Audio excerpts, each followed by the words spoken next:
Ok. Et par exemple, celui-là n'est pas encore bien mûr. Et ça, celui-là n'est pas encore bon, il va rester encore 3 ou 4 jours. Donc voilà encore une autre. Tu vois? En finir avec les désherbants, les pesticides et retrouver notre symbiose avec la nature, c'est un combat dans l'air du temps et c'est une lutte que mène depuis longtemps Joseph Bassien. C'est que le rendement est pas mal. Là. Dès les années 40, je dirais vers les années 35-40. Donc il travaillait déjà, c'était comme ça qu'il travaillait, avec du fumier.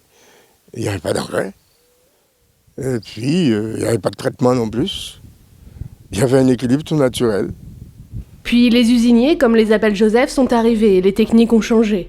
La plupart des paysans ont dû se mettre à planter de la canne, mais la famille de Joseph a continué en privilégiant le jardin créole. Mes parents plantaient toujours le melon dans la canne, en association avec la canne. On plantait la canne et on plantait du melon. On plantait du maïs, on plantait des concombres, on plantait des jaumons. C'était ça. Les parents d'avant, ils plantaient tout ensemble. Et c'était le sarclage manuel à ce moment-là. C'était les enfants, c'était les parents, c'était les plus grands qui sarclaient. On sarclait à la main, on n'avait pas de désherbant. Au retour de ses études en métropole, en polyculture, il mêle son expérience personnelle et son apprentissage au service de la terre guadeloupéenne. Il est un des piliers du secteur melon en Guadeloupe et de sa reconnaissance par l'IGP, l'indication géographique protégée, une labellisation pour un melon récolté à la main et vendu le jour même.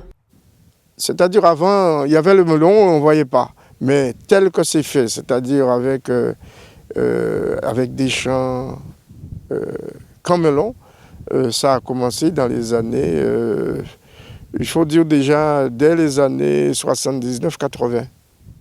Et en fait, on a commencé l'organisation vers les années 82-83.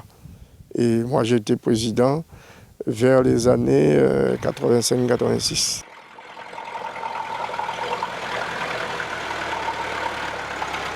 Depuis 30 ans, sur près de 500 hectares et avec une production de 6000 tonnes par an, le melon est devenu la 3e production de l'île, après la banane et la canne à sucre.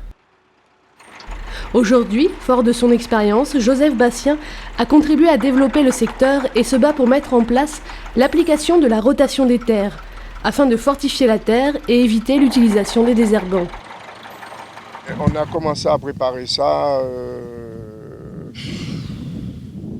octobre-novembre. Et là, c'est les dernières préparations. Là. On va retirer les pierres et puis on va passer notre appareil qui va le rendre encore plus meuble. Et après, on passera les plastiques. Un système compliqué à mettre en place lorsqu'on loue la terre. En effet, la rentabilité du melon est moindre que celle des autres cultures. Et il existe peu de propriétaires cultivant directement le melon. Donc nous n'avons pas foncier je dirais, assuré. Nous n'avons pas un foncier assuré, c'est le plus gros problème. Nous ne pouvons pas faire la rotation culturelle comme nous voulons. Et donc nous sommes obligés de faire comme on peut.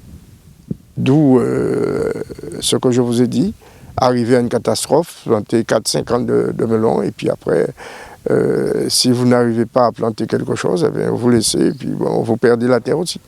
Joseph Bassien, un homme de combat mais également porteur de projets modernes et lié aux pratiques traditionnelles pour vivifier la Guadeloupe. Son prochain cheval de bataille, la méthanisation, en récupérant les déchets organiques pour les transformer en compost. Un compost naturel pour une agriculture plus saine.